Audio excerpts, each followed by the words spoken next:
आज आपण मुगाचं कढण बनवणार आहोत। तर मुगाचं कढण हे उपवासासाठी खाल्लं जातं।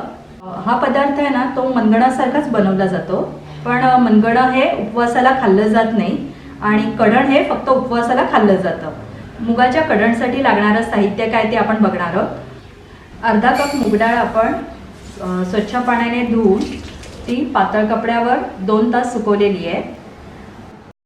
त्यानंतर आपण साबुदाणे 2 टेबलस्पून घेतलेले आहेत, ते 1 तास पाण्यात भिजत घातलेले आहेत। काजूकर थोडेसे घेतलेत आणि खोबऱ्याचे काप घेतलेले आहेत। अर्धा कप गूळ घेतलेला आहे। 1.5 कप आपल्याला नारळाचा रस आपण काढून घेतलेला आहे। नारळाचा रस पण आपण नारळ खाऊन त्याच्यात पाणी घालून आपण ते मिक्सरला लावून 1.5 कप पाणी घातलंय आपण त्याच्यात आणि त्याचा 1.5 कप रस काढलेला आहे। आणि आपल्याला चिमूटभर वेलची पूड लागणार आहे। आता आपण आधी हे डाळ भाजायला घेऊया। मूग भाजायला घेण्याआधी आपण 3 कप पाणी उकळून घेऊया।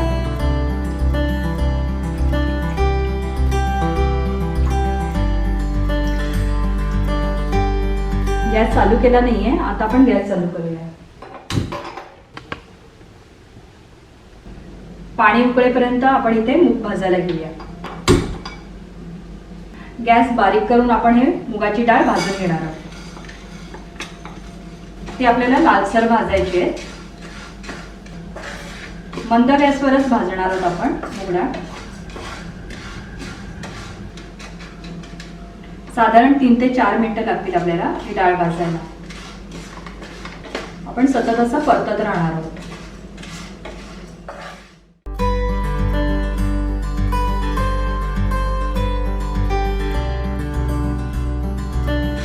किंचित लालसर झाले तर आता आपण ते उकळतं पाणी यात टाकूया।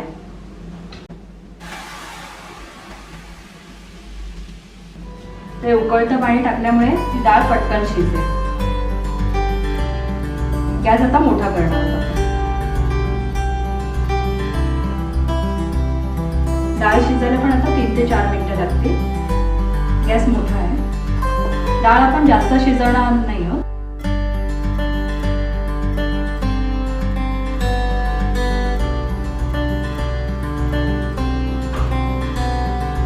डाळ शिजली की आता आपण बघूया। गॅस आधी बारीक करूया, नाहीतर चटका बसेल हाताला। अशी घ्यायची आणि तुकडा होतो का बघायची। शिजली। 1 तास आधी भिजत घातलेले आपण हे साबुदाणे घालणार। खोबऱ्याचे काप आणि काजूगर घालणार। गूळ घालणार। चवीपुरतं थोडंसं मीठ घालणार। आता गॅस मोठा करूया आणि हे ढवळून घेऊया। सगळा गूळ वितळला पाहिजे।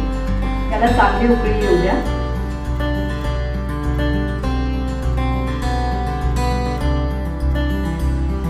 चांगली उकळी आली आहे, आता आपण थोडीशी वेलची पूड घालणार आणि गॅस बारीक करणार। कढण तयार झालंय। आता आपण गॅस बंद करूया, झाकण ठेवलंय आणि ते थंड झाल्यावर आपण जे नारळाचं दूध केलंय ना, तर ते त्याच्यात घालणार आहोत आणि मगच खायला घेणार आहोत। आता हे कढण थंड झालंय, तर आपण नारळाचा रस त्यात मिक्स करणार आहोत।